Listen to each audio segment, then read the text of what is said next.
Hello बेटा, ये हमारी 2 अक्टूबर की केमिस्ट्री क्लास है। This is chemistry class of 2 अक्टूबर 2020।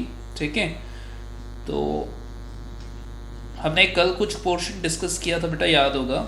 ठीक है, एटम्स की इंफॉर्मेशन दी थी मैंने, एलिमेंट्स हमने जाना था, कंपाउंड्स हमने समझा था क्या होता है, ठीक है ना, मॉलिक्यूल्स जाना था हमने। ठीक है, और फाइनली फिर हम इस कंक्लूजन में पहुंचे थे कि कोई भी जो एलिमेंट है, ठीक है ना, if element x is there, so there will be 2 types of number associated with this element. एक होता है बेटा ए और दूसरा होता है जेड।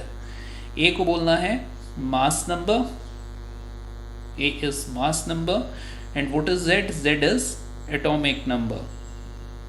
ठीक है, जब भी किसी एलिमेंट में प्रेजेंट नंबर ऑफ इलेक्ट्रॉन्स की बात होती है तो इक्वल टू जेड, याद होगा आपको। प्रोटॉन की बात होती है बेटा इक्वल टू जेड, और जब न्यूट्रॉन की बात हम लोग करेंगे so it is a minus Z, A minus Z. ठीक है, किसी एलिमेंट में प्रेजेंट प्रोटॉन और न्यूट्रॉन की नंबर्स को हम लोग बोलते हैं बेटा number of nucleons, number of nucleons. ठीक है ना, and this number of nucleons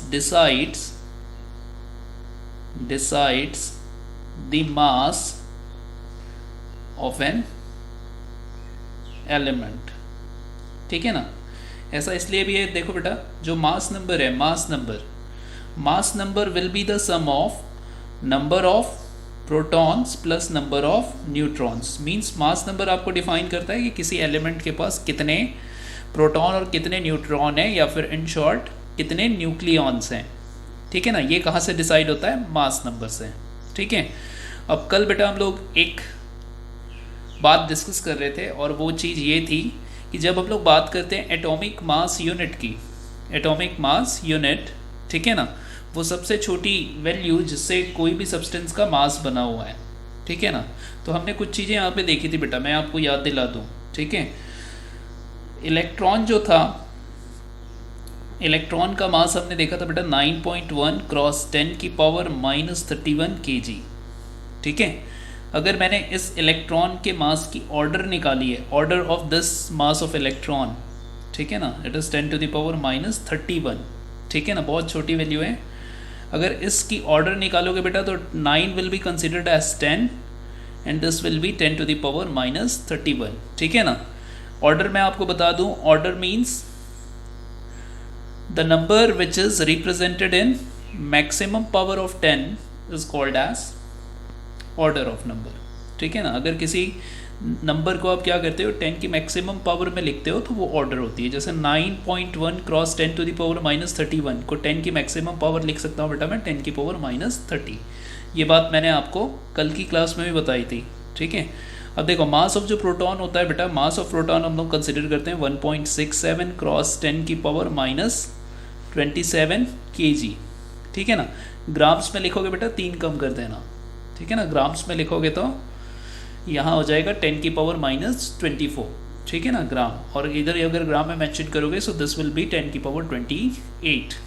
ठीक है ना, 9.1 क्रॉस 10 की पावर 28।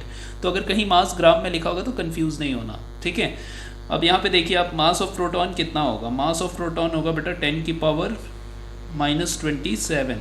ठीक है ना, बिकॉज 1.67 इज लेस देन 5, और जो बेटा नंबर लेस देन 5 होता है उसको हम लोग 10 कंसिडर नहीं करते हैं। जैसे यहाँ पे देखिए 9.1 5 से ग्रेटर था, राउंड ऑफ हुआ, it will be considered as 10, but here 1.67 is less than 5। जो नंबर लेस देन 5 होगा बेटा उसको 10 कंसिडर नहीं करना है। तो order of this number will be 10 की पावर -27। अब आप दोनों में डिफरेंस देखिए, इलेक्ट्रॉन के मास में और प्रोटॉन के मास में। अगर आप इलेक्ट्रॉन और प्रोटॉन दोनों के मास में बेटा डिफरेंस देखते हो तो आपको दिख रहा है कि 10 की पावर 3 का गैप है। ठीक है ना, 10 to the power 3 times your mass of proton is heavier than electron. ठीक है ना, या फिर लिखेंगे मास ऑफ इलेक्ट्रॉन। ठीक है ना, तो बेटा इलेक्ट्रॉन के कंपैरिजन में मास ऑफ जो प्रोटॉन है वो 10 की पावर 3 मीन्स 1000 टाइम हैवियर होता है प्रोटॉन इलेक्ट्रॉन से। ठीक है, इतनी चीज़ें समझ में आई आपको जो मैंने बेसिक्स लिखा है यहाँ पे, ठीक है, क्योंकि बेटा आपको धीरे धीरे बढ़ना है मोल कॉन्सेप्ट की तरफ, ठीक है। अब सबसे पहले तो कुछ रिलेटेड टर्म्स हो जाएं, ठीक है। सबसे पहली चीज़ होती है बेटा जिसको हम लोग बोलते हैं atomic mass unit, atomic mass unit, ठीक है। प्रॉब्लम क्या था बेटा कि जब भी हमको किसी भी एलिमेंट के मास को मेज़र करना है, ठीक है ना, तो एक जो एटम होता है वो तो आप जानते हो नेकेड आई से आप देख भी नहीं सकते हो, इतना छोटा होता है एक एटम, ठीक है। तो जब एक एटम के मास की बात होती है बेटा तो एक एटम का मास बहुत छोटी वैल्यू है, ठीक है ना। हम अलग अलग एलिमेंट्स के एटम की मास को यूं ही मेज़र नहीं कर सकते, ठीक है। आप ऐसा नहीं कर सकते कि एक एटम सोडियम के मास को मेज़र कर ले रहे हो, एक एटम हाइड्रोजन के मास को मेज़र कर ले रहे हो, एक एटम कार्बन के मास को मेज़र कर ले रहे हो। ऐसा आप नॉर्मल तरीके से जिस तरीके से भी मेज़रमेंट करते हो बेटा वैसा कभी भी पॉसिबल नहीं है, ठीक है ना। क्योंकि एटम्स में जब बात होती है, क्योंकि जब किसी भी एटम में बात होती है बेटा तो किसी भी एटम में बात होती है मास के लिए न्यूक्लियॉन्स के नंबर की, ठीक है ना। मैंने पहले ही बताया कि न्यूक्लियॉन्स की जो नंबर है वो डिसाइड करती है किसी भी एटम के मास को, ठीक है। अब हमें मास नंबर मालूम होता है, एलिमेंट्स की मास नंबर हमको मालूम होती है, तो मास नंबर से आपको ये समझ में आ रहा होगा कि नंबर ऑफ़ न्यूक्लियॉन्स जो है वो हमको पता है किसी भी एलिमेंट के पास कितना है, ठीक है। तो जब atomic mass unit, atomic mass unit नाम से समझ में आ रहा होगा आपको, जिससे एटॉमिक मास बनता है बेटा उसकी यूनिट, ठीक है ना। लाइक कोई भी जब मेज़रमेंट होता है तो आप देखोगे मेज़रमेंट किसी ना किसी रेफरेंस के बेसिस पे होता है। जैसे कि फॉर एग्जांपल आप किलोग्राम की ही बात करते हो, ठीक है ना, तो आप जब दुकानदार को देखोगे बेटा तो 1 किलोग्राम उनको मालूम होता है, उनके पास एक वेट होता है जिस वेट से वो जानते हैं कि ये 1 किलोग्राम वेट है, ठीक है ना।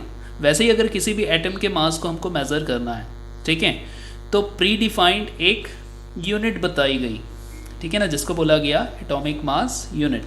एटॉमिक मास यूनिट बेटा जो है वो बना हुआ है किससे, कार्बन 612, कार्बन 612, ठीक है, आइसोटोप से, ठीक है। कार्बन के बेटा और भी आइसोटोप्स होते हैं, ठीक है ना, 613 होता है, 614 भी होता है, ऐसे 2 और आइसोटोप्स होते हैं कार्बन के, ठीक है। तो हमको कौन सा कार्बन कंसिडर करना है, 612 आइसोटोप, ठीक है। नाउ जब कार्बन की बेटा 612 आइसोटोप को आप देखोगे, ठीक है, तो इस प्रोसेस के अकॉर्डिंग अगर मैंने नंबर ऑफ़ प्रोटॉन्स और नंबर ऑफ़ न्यूट्रॉन्स निकाले हैं, ठीक है ना, तो प्रोटॉन्स आपको बेटा दिखेंगे 6, number of protons will be 6, number of neutron will be 12 minus 6 which is again 6, ठीक है। अब अगर मैं नंबर ऑफ़ न्यूक्लियॉन्स की बात करता हूँ बेटा, न्यूक्लियॉन्स का मतलब होता है प्रोटॉन और न्यूट्रॉन दोनों का सम, तो वो आपको 12 दिखेगा, 12, ठीक है। किसी भी एलिमेंट में बेटा जो मास होता है वो डिसाइड करते हैं उनके न्यूक्लियॉन्स, ठीक है ना। किसी भी एटम का मास कौन डिसाइड करता है, उनके न्यूक्लियॉन्स की number. Nucleons means neutron and proton, जिससे बना हुआ है बेटा आपका न्यूक्लियस, ठीक है ना, न्यूक्लियस। रदरफोर्ड के अकॉर्डिंग बेटा 99.99% ऑफ जो मास है वो न्यूक्लियस में होता है, और केवल 0.01% ऑफ जो मास है वो इलेक्ट्रॉन के फॉर्म में ऑर्बिट्स या फिर ऑर्बिटल में प्रेजेंट होते हैं, ठीक है। ये चीज़ आपको समझ में आ रही होगी। यहाँ मैंने दिखाया भी था आपको कि जो इलेक्ट्रॉन है वो 1000 टाइम्स लेस हैवियर होता है देन प्रोटॉन, या फिर आप ऐसा समझिए proton is 1000 time heavier than electron. ये चीज़ मैंने आपको बताया था, ठीक है। तो जब बेटा मास की बात आती है तो मास में केवल कौन कंसिडर होंगे, न्यूक्लियॉन्स, ठीक है। अब थोड़े ध्यान से देखिए, कार्बन का जो बेटा एक एटम है वो 12 न्यूक्लियॉन से बना हुआ है। कितने न्यूक्लियॉन से बने हुए हैं, 12 न्यूक्लियॉन से, ठीक। अगर मुझे वो बेसिक यूनिट की मैं बात करता हूँ जिससे किसी भी एटम का मास बना हुआ है तो आप बोलेंगे न्यूक्लियॉन, ठीक है। और बेटा कितना अच्छा होगा अगर हमने एक न्यूक्लियॉन के मास को मेज़र कर लिया, ठीक है। अगर एक न्यूक्लियॉन का मास निकल जाता है तो क्या होगा, एक न्यूक्लियॉन का मास अगर मैं मेज़र कर लेता हूँ तो बेनिफिट क्या मिलेगा अपने को कि यूनिवर्स का जो सबसे छोटा यूनिट होगा एटॉमिक मास का वो आपको मिल जाएगा, और जिस यूनिट को आपको बोलना है एटॉमिक मास यूनिट। ठीक है, तो बेटा किया क्या जाता है देखिए, हम कार्बन आइसोटोप लेंगे C12 और इसके एक एटम के मास को हम लोग 12 से डिवाइड कर देंगे। ठीक है ना, क्योंकि कार्बन 612 के पास कितने न्यूक्लियॉन्स प्रेजेंट है, 12। ठीक है, अगर C612 कार्बन का एटम 12 से डिवाइड हो जाता है, ठीक है, तो बेटा एक न्यूक्लियॉन का जो भी वेट होता है, we are able to measure that weight. ठीक है ना, इसीलिए हम लोग क्या लिखते हैं, जब AMU की बात करते हैं बेटा एटॉमिक मास यूनिट की, तो एटॉमिक मास को बोला जाता है the weight of 1/12 part of C612 isotope is called as atomic mass unit। तो कार्बन अगर हमने कंसिडर किया बेटा 612, तो उसका जो मास होता है, ठीक है ना, the 1/12 part of 612 isotope is called as atomic mass unit. तो आप अगर एटॉमिक मास यूनिट की बात करते हैं, तो एटॉमिक मास यूनिट वो मास है बेटा which is equal to 1/12 part of carbon C612 isotope. ठीक है, अब इसकी वैल्यू भी बताता हूँ मैं कि 1 एटॉमिक मास यूनिट कितना होता है। देखिए आप, अगर बेटा मैं 1 AMU बोलता हूँ, सो 1 AMU आप सिंपली समझेंगे it is atomic mass unit, means nucleons जिनसे बने हैं बेटा, न्यूट्रॉन और प्रोटॉन, उनके मास को अगर मैं कंसिडर करता हूँ, ठीक है ना, एक न्यूक्लियॉन के मास को कंसिडर करता हूँ, सो एक न्यूक्लियॉन का जो मास है it is called as 1 AMU। इसको 1U भी बोला जाता है। ठीक है ना, U stands for unified mass, unified atomic mass, और AMU means atomic mass unit, आप जिस भी तरीके से समझें। ठीक है, जब बेटा आप 1 AMU की बात करते हैं, तो 1 AMU जो मास है, ठीक है, 1 AMU जो मास है बेटा, इसको कंसिडर किया जाता है 1.67 क्रॉस 10 की पावर -27 किलोग्राम। ठीक है, बात आ रही है समझ में। 1 AMU जो मास है वो होता है 1U के equal, and it is 1.67 cross 10 की पावर -27 kg। ठीक है, इसको निकाला कैसे गया बेटा, तो कार्बन का जो भी मास होता है, ठीक है ना, अगर मैं कार्बन के एक एटम का मास कंसिडर करूं, उसको 12 से हम डिवाइड कर देते हैं, तो आपको मिलता है 1 AMU की वैल्यू। ओके, चलिए, तो मैंने यहाँ पे पेज चेंज किया है। ठीक है, एक चीज़ और समझिए बेटा, आपने क्या देखा, व्हाट इज़ 1 AMU, फिर से बता दूँ मैं, 1 AMU is 1/12 part of carbon 612 isotope, the 1/12 या the weight of 1/12 part of C612 isotope is called as atomic mass unit. और बेटा हमने 1 एटॉमिक मास यूनिट की वैल्यू देखी है, कितनी होती है, 1.67 क्रॉस 10 की पावर -27 kg।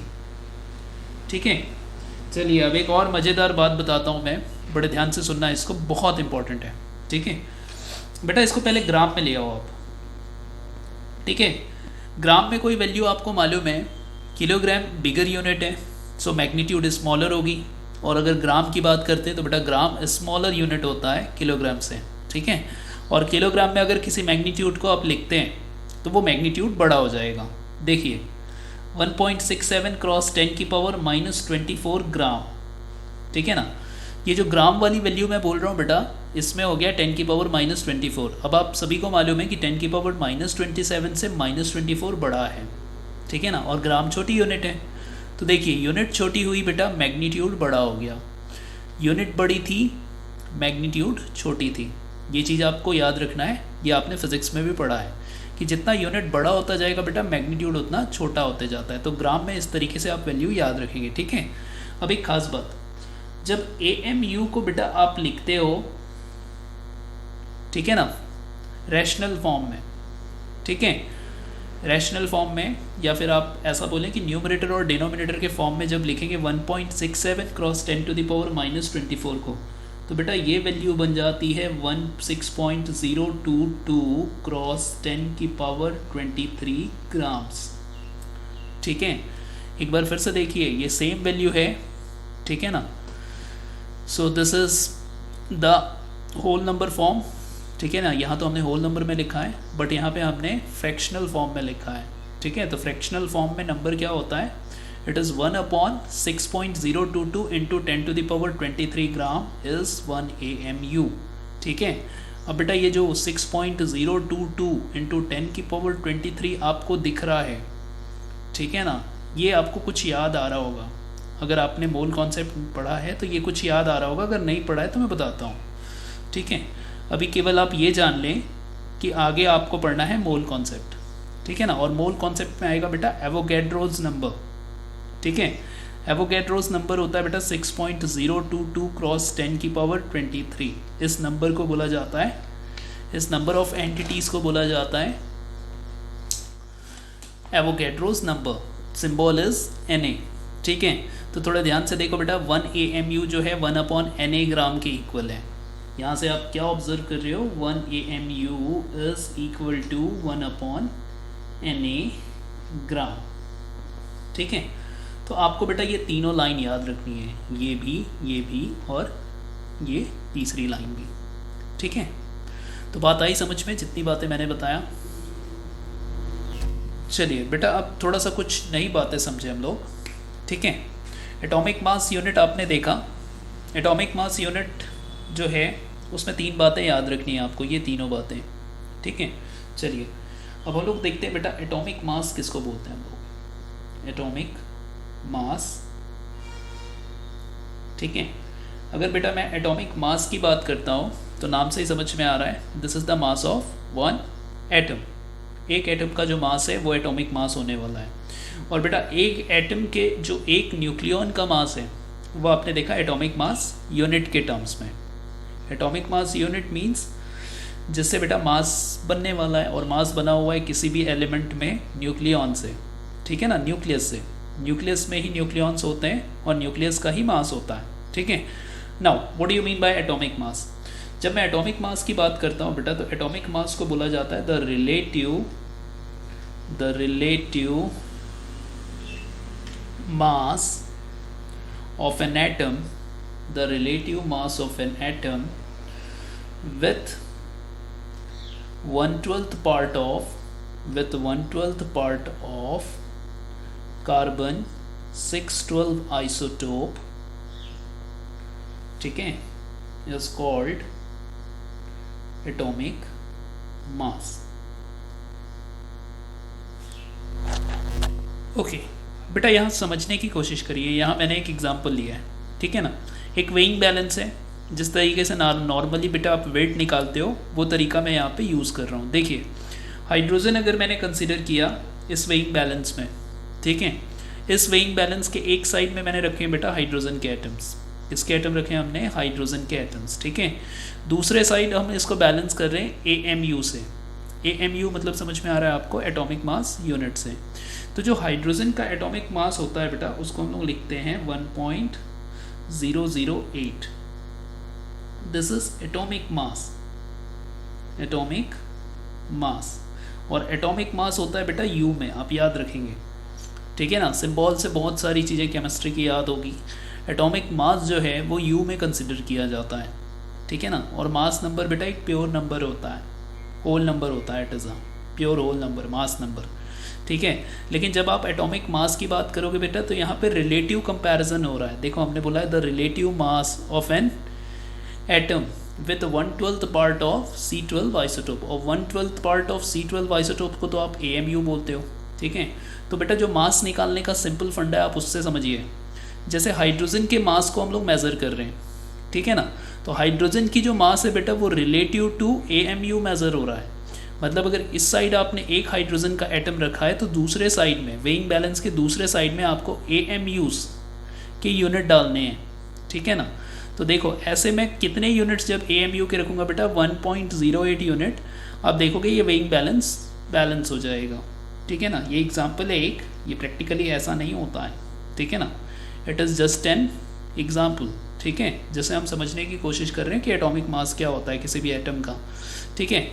वैसे ही जब बेटा आप ऑक्सीजन ले लो, इस वेइंग बैलेंस में क्या ले लो, ऑक्सीजन के एटम ले लो। ऑक्सीजन का एक एटम अगर मैंने कंसिडर किया बेटा तो ऑक्सीजन का जो एक एटम है, अगर आपने इसको वेइंग बैलेंस में AMU से बैलेंस करना स्टार्ट किया तो ऐसे आपको 15.996 के अप्रॉक्स AMUs ऐड करने होंगे, ठीक है ना।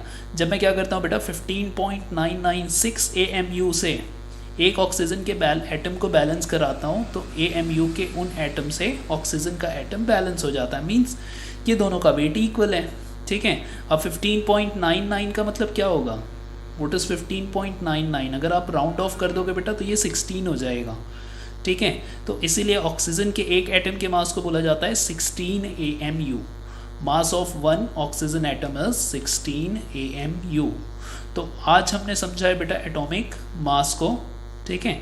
ऐसे ही काफ़ी सारे एटम्स हैं और जिनकी एटॉमिक मास है, ठीक है। थोड़ा सा क्लियर हुआ बेटा ये एटॉमिक मास क्या होता है और एटॉमिक मास यूनिट क्या है। मैं और चीज़ें आपको बताता हूँ। चलिए अपन बेटा आगे समझते हैं रिलेटिव मॉलिक्यूलर मास क्या होता है, ठीक है ना। रिलेटिव मॉलिक्यूलर मास, ठीक है ना। रिलेटिव मॉलिक्यूलर मास ये क्या होता है बेटा, हम ये देखते हैं, ठीक है। तो सबसे पहले तो डिफाइन कर लें the relative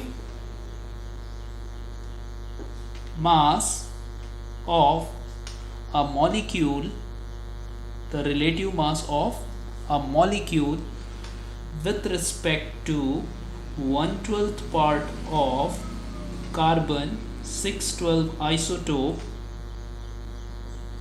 is called relative molecular mass, ठीक है। फिर से इसको समझते हैं बेटा कि ये है क्या और इसको क्यों रिलेटिव मास बोल रहे हैं, मॉलिक्यूलर मास बोल रहे हैं, ठीक है। आप इसको समझने की कोशिश करिए। फिर से मैंने वही वेइंग बैलेंस लिया, ठीक है ना। हमने एक वेइंग बैलेंस लिया बेटा, इसके दो साइड में दो पैन हैं, ठीक है। अब थोड़े ध्यान से देखो आप, वेइंग बैलेंस पैन, कोई मॉलिक्यूल हमने कंसिडर किया। मान लो बेटा हमने वो मॉलिक्यूल कंसिडर किया वाटर का, किसका, वाटर का मॉलिक्यूल हमने कंसिडर किया, ठीक है। अब बेटा इसके लेफ्ट साइड के पैन पे वाटर है, राइट साइड के पैन पे अपने को क्या करना है, AMU वाले यूनिट्स जो है वो ऐड करते जाना है। AMU वाले यूनिट्स आपको ऐड करते जाना है। आप देखोगे जब इस पैन पे इन AMU वाले यूनिट्स की नंबर हो जाएगी 18, इस पैन पे बेटा इन AMU वाले एटम्स की कितनी नंबर हो जाएगी, 18। ये पैन बैलेंस हो जाएगा। कहने का मतलब ये है कि जो H2O है, H2O मॉलिक्यूल, इसके जब रिलेटिव मास की बात करते हैं बेटा, रिलेटिव मॉलिक्यूलर मास की या एक मॉलिक्यूल के मास की, तो उसको बैलेंस करने के लिए आपको 18 AMUs की रिक्वायरमेंट होती है। अगर 18 AMUs आ जाते हैं बेटा तो ये आपके वाटर के मास को बैलेंस कर लेगा। So this mass is called as molecular mass. तो अगर मैं वाटर का मॉलिक्यूलर मास लिखता हूँ बेटा तो इधर इट इज़ 18U और 18 AMU लिखा जाएगा। वाटर का मॉलिक्यूलर मास क्या लिखा जाएगा, इधर इट इज़ 18U और 18 AMU। ये बात आपको समझ में आई कि नहीं, क्योंकि वाटर का एक मॉलिक्यूल बेटा बैलेंस हो रहा है कितने एटॉमिक मास यूनिट से, 18 एटॉमिक मास यूनिट से। तो सीधे सीधे देखो मॉलिक्यूलर, जो रिलेटिव मॉलिक्यूलर मास है बेटा, इसका डेफिनेशन ये बोलता है आपको, the relative mass of a molecule with respect to 1/12 part of C612 isotope is called as relative molecular mass, ठीक है। बात आई समझ में। वहीं पे मैं और कुछ एग्जांपल लेता हूँ। जैसे ऑक्सीजन मॉलिक्यूल बेटा एक साइड में रखते हैं आप पैन के, ठीक है। तो दूसरे साइड में अगर आप उसको AMU से बैलेंस करते, रिलेटिव टू AMU बैलेंस करते, तो ऐसे आपको 32 AMU की रिक्वायरमेंट होती। कितने AMU की यूनिट होती बेटा, एटॉमिक मास यूनिट की रिक्वायरमेंट होती 32। That's why your molecular mass of oxygen gas is 32 AMU, ठीक है। नाउ सिमिलरली अगर मैंने बात करी बेटा O3 की, O3 सबको मालूम है ओजोन होता है। ओजोन को अगर ये AMU वाले यूनिट से आपको बैलेंस करना होता है इस पैन पे, तो आपको 48 AMU की रिक्वायरमेंट होती, ठीक है। वहीं अगर मैंने बात किया बेटा HCl की, हाइड्रोक्लोरिक एसिड यू नो, तो हाइड्रोक्लोरिक एसिड के लिए ये रिक्वायरमेंट बन जाता बेटा 36.5 AMU। तो आप रिलेटिव आगे लगा रहे हो तो नाम से ही समझ में आ रहा है बेटा, जो भी मॉलिक्यूलर मास निकल रहा है ये रिलेटिव टू क्या फाइंड आउट हो रहा है, एटॉमिक मास यूनिट। और एटॉमिक मास यूनिट जो है बेटा वो डिफाइंड हुआ है 1/12 पार्ट ऑफ कार्बन 612 आइसो। चलिए अब इसके आगे बेटा हम लोग समझेंगे कि ग्राम एटॉमिक मास या ग्राम मॉलिक्यूलर मास किसको बोलते हैं। ठीक है ना, ग्राम एटॉमिक मास, ग्राम एटॉमिक मास, और होता है बेटा gram molecular mass, gram molecular mass. ठीक है ना, ग्राम एटॉमिक मास और ग्राम मॉलिक्यूलर मास ये क्या होते हैं बेटा, ये समझेंगे हम लोग। ठीक है ना, दोनों टर्म्स। ठीक, अब इन दोनों टर्म्स को समझने के लिए आपको बेटा सबसे पहली बात ये है कि आपको समझना पड़ेगा 1 मोल। ठीक है, ग्राम एटॉमिक मास और ग्राम मॉलिक्यूलर मास का कॉन्सेप्ट ही बेटा जुड़ा हुआ है किससे, कॉन्सेप्ट, मोल कॉन्सेप्ट से। ठीक है, तो मोल कॉन्सेप्ट की हम लोग बात करेंगे, लेकिन सबसे पहले मैं ये दोनों टर्म्स को आपको डिफाइन कर दूं कि ये होता क्या है। ठीक है, चलिए बेटा, तो अब अपने को समझना है ग्राम एटॉमिक मास। ठीक है ना, जब किसी एटम के मास को बेटा मैं एटॉमिक मास यूनिट के टर्म्स में ना लिखकर, ठीक है ना, उसके मैग्नीट्यूड को ग्राम्स में रिप्रेजेंट करता हूँ तो वो कहलाता है ग्राम एटॉमिक मास। ठीक है, फिर से एक बार सुने, जब किसी एटम के एटॉमिक मास को आप की मैग्नीट्यूड को AMU में ना रिप्रेजेंट करके ग्राम में रिप्रेजेंट करते हैं मैग्नीट्यूड को, तो वो कहलाता है ग्राम एटॉमिक मास। लेकिन ये जितना सिंपल लग रहा है बेटा उतना सिंपल है नहीं। ठीक है ना, थोड़ा सा ट्विस्ट है इसमें। क्या ट्विस्ट है ये देखें। ठीक है, जैसे फॉर एग्जांपल कोई भी हमने एलिमेंट कंसिडर किया बेटा, कंसिडर करिए आप कार्बन को। ठीक है ना, कार्बन ही हमने कंसिडर किया, mass number is 12, atomic number is 6। Carbon के बारे में ये इन्फॉर्मेशन है आपके पास। ठीक है ना, mass number is 12 and atomic number is 6। Mass number बेटा रिप्रेजेंट करता है नंबर ऑफ न्यूक्लियॉन्स को। न्यूक्लियॉन्स मीन्स जिससे आपका न्यूक्लियस कंपोज हुआ है, या इन शॉर्ट बोलूँ मैं तो किसी भी एटम का जिससे मास बना हुआ है वो नंबर ऑफ न्यूक्लियॉन्स। ठीक है ना, अगर मैंने पूछा बेटा कि एक कार्बन के एटम का मास कितना है, ठीक है ना, मास ऑफ कार्बन एटम कितना है, तो आप क्या करते हैं कि जो भी एटॉमिक मास होता है लाइक 12, लाइक इट इज़ 12, इसको हम लोग मल्टीप्लाई कर देते हैं बेटा 1/Na से। ठीक है, मैंने कुछ देर पहले आपको बताया था। अच्छा, एक लाइन और लिख दूँ मैं, ये समझा नहीं तो आप ये समझिए, जब भी किसी एटम के मास की बात होती है बेटा, एक सिंगल एटम के मास की बात होती है, तो आप क्या करते हो, average relative mass find out करते हो। ठीक है, तो जैसे कि अगर मैंने बात करी बेटा किसकी, कार्बन एटम की, तो कार्बन अगर 12 न्यूक्लियॉन्स कंसिस्ट करता है और एक न्यूक्लियॉन का मास जो है बेटा वो 1 AMU है, तो कार्बन के एक एटम का जो मास है वो हो जाएगा आपका 12 क्रॉस 1 AMU। कितना हो जाएगा, 12 क्रॉस 1 AMU। अब कुछ देर पहले मैंने बताया था आपको बेटा 1 AMU जो है वो 1/Na ग्राम लिखा जाता है। ठीक है ना, ये आपने देखा था, 1 AMU is 1/Na gram. 1 AMU is equal to 1/Na ग्राम। ये याद रखना है बेटा आपको अच्छे से। ठीक है ना, 1 AMU is 1/Na ग्राम।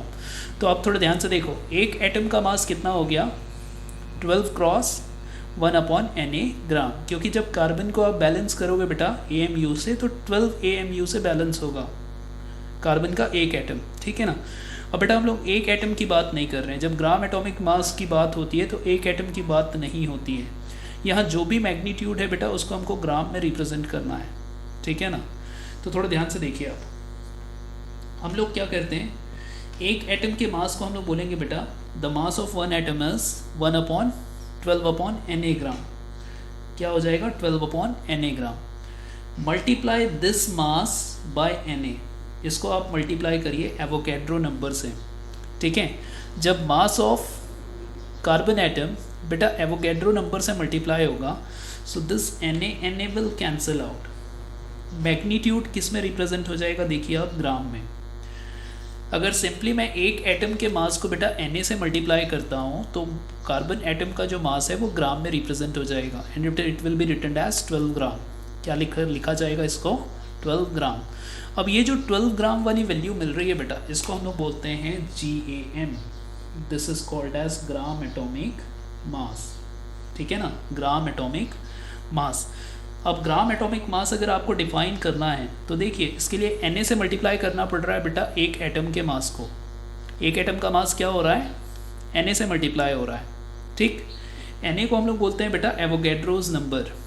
ठीक है ना, तो जब एवोगैड्रोज ने अपना मोल कॉन्सेप्ट बनाया तो उसने कुछ खास बात नहीं बताई। उसने यही बताया बेटा कि जब भी कोई एक एटम का जो मास है अगर वो एक एवोगैड्रो नंबर से मल्टीप्लाई होता है so it will gives the mass of gram atomic mass of an atom. ठीक है, और वो किसके इक्वल हो जाएगा बेटा? 12 ग्राम के इक्वल। ठीक है, तो अब यहाँ पे देखिए दिस इज एटॉमिक मास। ये था क्या? Atomic mass. जो हमने लिखा है बेटा 12 इंटू 1 AMU, वो एटॉमिक मास था। यहाँ पे हमने जो 12 इंटू 1/Na लिखा है ये भी एटॉमिक मास है। लेकिन ग्राम एटॉमिक मास जो हम लोग लिख रहे हैं बेटा वो क्या है? 12/Na into Na, 12/Na into Na। ऐसा करने से क्या हो जाता है कि आपकी जो एटॉमिक मास है बेटा वो रिप्रेजेंट हो जाता है उसका मैग्नीट्यूड ग्राम्स में। ठीक है, now this mass is called as gram atomic mass. You see the magnitude of an atom, the atomic mass of an atom is in terms of gram is called as gram atomic mass. ठीक है, अगर किसी atom के मास को बेटा हम किस में मेज़र करते हैं? ग्राम में, तो वो ग्राम एटॉमिक मास है। ग्राम एटॉमिक मास जो है बेटा वो 1 मोल के लिए निकलता है। ठीक है, क्योंकि जो Na मॉलिक्यूल्स के कॉम्बिनेशन है, ठीक है ना, यही बताने वाला है मोल कॉन्सेप्ट। ठीक है, ये जो हमने लाइन लिखा है बेटा इसी का डिस्क्रिप्शन देने वाला है मोल कॉन्सेप्ट, कि 1 मोल जो एटम होता है it is a combination of Na number of atoms, और Na को बोलते हैं बेटा 6.022 क्रॉस 10⁻23। ये तो मैंने प्रीवियसली आपको बताया है। ठीक है ना, याद नहीं आ रहा हो तो पीछे जाके देखना। ठीक है, हमने जब लिखा था बेटा 1 AMU, तो 1 AMU is also equal to 1/Na grams. तो आई थिंक यहाँ तक आपको समझ में आया चीज़ें। चलिए आगे समझते हैं बेटा ग्राम मॉलिक्यूलर मास क्या होता है। ठीक है, ग्राम मॉलिक्यूलर मास को भी आप समझिए। जब बेटा मैं ग्राम मॉलिक्यूलर मास की बात करता हूँ तो सबसे पहले आप आ जाइए मॉलिक्यूलर मास में। ठीक है ना, मॉलिक्यूलर मास जिस तरीके से बेटा आपने एटॉमिक मास देखा है ना, कुछ उसी तरीके से ग्राम मॉलिक्यूलर मास आपके लिए बहुत आसान हो जाएगा। बस ऊपर की चीज़ों से रिलेट करते हुए चलिए। मॉलिक्यूलर मास मैंने कुछ देर पहले बताया था। चलिए एक एग्जांपल ले लेते हैं बेटा वाटर का। वाटर का मॉलिक्यूलर मास आपको पता है, इट इज़ 18 AMU। ये लिखते हैं बेटा 18 AMU। ठीक है, क्योंकि याद होगा आपको वाटर का एक मॉलिक्यूल बैलेंस हुआ था 18 यूनिट्स ऑफ AMU से। ठीक है ना, एक पेन लिया था बेटा हमने, एक पेन में लेफ्ट साइड में वाटर का मॉलिक्यूल रखा था और राइट साइड में हमने 18 जब AMU वाले यूनिट्स रखे थे तो वाटर का जो मास है वो बैलेंस हुआ था, एक मॉलिक्यूल का मास। ठीक है, अब बेटा मैं यहाँ पे ये बता सकता हूँ आपको, या ये लिख सकता हूँ कि 1 AMU जो है वो 1/Na ग्राम होता है। ये भी आपने देखा है। ठीक है ना, जहाँ पे आपने एटॉमिक मास यूनिट पढ़ी है वहाँ पे आपने देखा है 1 AMU 1/Na ग्राम के इक्वल होता है। ठीक है, तो बेटा मैं मॉलिक्यूलर मास क्या लिख सकता हूँ? Molecular mass will be written as, जो 1 AMU है बेटा वो लिखा जा सकता है 1/Na gram. So this is again the molecular mass. ये फिर से मॉलिक्यूलर मास है। ठीक है, तो मॉलिक्यूलर मास ऑफ वाटर क्या दिख रहा है आपको? 18/Na grams. ठीक है, अब बेटा हम लोग बात करते हैं किसकी? ग्राम मॉलिक्यूलर मास की। ग्राम मॉलिक्यूलर मास की। ठीक है, अब देखिए इसको अगर ग्राम मॉलिक्यूलर मास में कन्वर्ट करना है तो मतलब जो भी मैग्नीट्यूड है बेटा उसको ग्राम में रिप्रेजेंट करना है। ठीक है, जो भी मैग्नीट्यूड है उसे ग्राम में रिप्रेजेंट करना है। तो 18/Na का मल्टीप्लिकेशन हम लोग Na से कर देते हैं। ठीक है ना, 18/Na का मल्टीप्लिकेशन अगर Na से हुआ तो ये बन जाने वाला है बेटा 18 gram. Now you see in gram atomic mass the magnitude of water is represented in terms of gram. लेकिन इसके लिए करना क्या पड़ा आपको? Na का मल्टीप्लिकेशन। ठीक है ना, जब तक बेटा Na मल्टीप्लाई नहीं करोगे मॉलिक्यूलर मास में तब तक मॉलिक्यूलर जो मास है वो ग्राम मॉलिक्यूलर मास नहीं बनता है। अब ये जो Na नंबर ऑफ मॉलिक्यूल्स मैंने मल्टीप्लाई किया है बेटा किस में, ग्राम मॉलिक्यूलर मास में, ये Na कहलाता है आपको एवोगैड्रोज नंबर। और इस एवोगैड्रो नंबर के नंबर ऑफ एंटिटीज़ को ही हम लोग 1 मोल बोलते हैं। इस एवोगैड्रो नंबर में जितने नंबर ऑफ एंटिटीज़ प्रेजेंट होंगे बेटा वो कहलाता है क्या, 1 मोल। तो बस अब मोल कॉन्सेप्ट की मुझे डेफिनेशन देने की ज़रूरत है। आपने समझ लिया है कि ग्राम मॉलिक्यूलर मास क्या होता है, ग्राम एटॉमिक मास क्या होता है, किसको एटॉमिक मास बोलना है और किसको मॉलिक्यूलर मास बोलना है। बेटा अगर कहीं भी किसी भी पॉइंट पे आपको दिक्कतें हैं, ठीक है ना, तो व्हाट्सएप ग्रुप है अपना, वहाँ पे आप पूछ सकते हैं कि इतने टर्म्स में आपको क्या नहीं समझा है। नेक्स्ट वाले क्लास में बेटा मैं आप इसके क्वेश्चंस को शूट करूँगा और क्वेश्चंस आपके पास सेंड करूँगा, ठीक है। तो आप इतनी चीज़ें आप याद रखें। So good day and good bye.